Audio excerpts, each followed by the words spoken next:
Hi guys, I am doctor जो मेरे साथ हैं राकेश तोमर जी जो हैं 63 इयर्स के। इन्होंने भी डेंटल इम्प्लांट लेफ्ट और राइट मैंडिबल में कराया है। इनके बेटे ने भी ट्रीटमेंट कराया, इनकी वाइफ ने ऑलरेडी प्रोसेसेस लगवा चुकी हैं वो इम्प्लांट के साथ। तो इम्प्लांट्स, इम्प्रेशन, फिर उसके बाद वेरिफिकेशन, पूरा वर्क फ्लो इनको मैंने बता दिया है। इन्फेक्शन काफ़ी था जब इम्प्लांट प्लेस किया था, बोन ग्राफ्टिंग की, और जब हड्डी बनती है ना इम्प्लांट्स के साथ तो मुझे बहुत अच्छा लगता है कि मेहनत सफल हुई है। मैंने इम्प्लांट प्लेस किए थे, यहाँ काफ़ी इन्फेक्शन था, और इस साइड में भी देख सकते हैं यहाँ पे भी 3 इम्प्लांट प्लेस किए थे। आपने 6 इम्प्लांट्स लोअर में कराए और ग्राफ्टिंग भी कराई, एक्सट्रैक्शन भी कराया।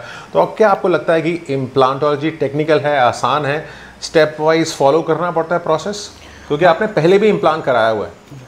हाँ जी। ये एक बहुत ही कॉम्प्लिकेटेड प्रोसीजर है और इसके अंदर एक टेक्निकल एक्सपर्टाइज की ज़रूरत होती है।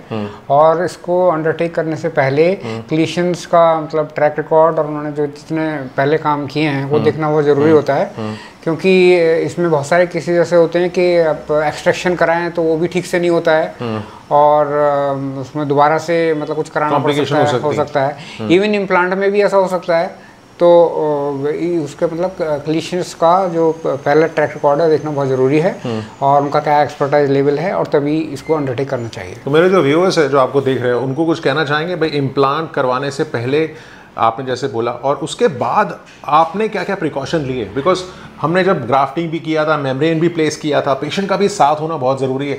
आपकी बॉडी ने कैसे रिएक्ट किया जब पहले दिन सर्जरी के बाद का था? नहीं, अब जैसे जो भी ये डेंटल प्रॉब्लम होती है बेसिकली ओवरऑल हाइजीन से रिलेटेड होती है। पूरी बॉडी का वो देखना जरूरी होता है। आपका पेट वगैरह भी आपका साफ होना चाहिए, गट सिस्टम ठीक होना चाहिए, और ओरल हाइजीन तो है ही है, मेंटेनेंस है ही है। तो ये टोटल ओवरऑल जो है पेशेंट को देखना होगा, और उसके ट्रीटमेंट के दौरान भी, ट्रीटमेंट के बाद भी, और फॉरएवर उसको अपना गट क्लीन रखना चाहिए, और ओरल हाइजीन का ध्यान रखना चाहिए। सलीन, गार्गल्स वगैरह जो भी होते हैं ये अंडरटेक करना चाहिए। उसको अपनी डाइट में वो चीज़ें शामिल करनी चाहिए जो मसूड़ों के लिए और जो टीथ के लिए अच्छी होती हैं। Very good. क्योंकि जो कैल्शियम का इंटेक होना चाहिए, और जनरली जिनको भी डेंटल प्रॉब्लम होती है वो इन न्यूट्रिशियस पॉइंट ऑफ व्यू से वो नेगलेक्ट कर रहे होते हैं। बहुत बढ़िया। ठीक है, तो उनको अपना स्वीट्स का, इसका उसका सारा एक बैलेंस बना के रखना होगा, और ओरल हाइजीन को मेंटेन करना होगा, तभी ये सक्सेसफुल होगा।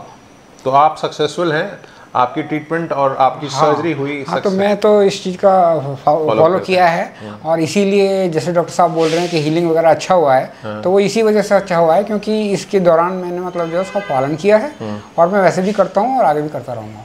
तो ग्राफ्टिंग का प्रोसेस मैंने कहा है ना, जहाँ